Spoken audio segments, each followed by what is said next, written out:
দরবারে আউলিয়া সুরেশ্বর দায়রা শরীফে আসছেন। আপনাদের সকলের সামনে আমি বলছি, আমি সুরেশ্বরীর নাতি এবং নুরিশার ছেলে। আমার কাছে আপনারা সঠিক খবর জেনে নিন।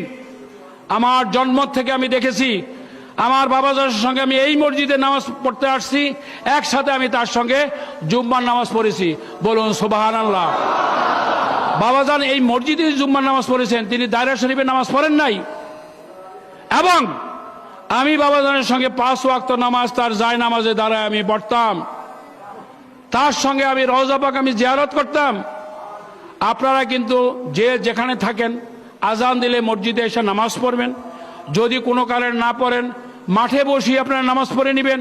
তাও যদি উজুর থাকে, কাজা নামাজ আপনারা পড়ে নেবেন।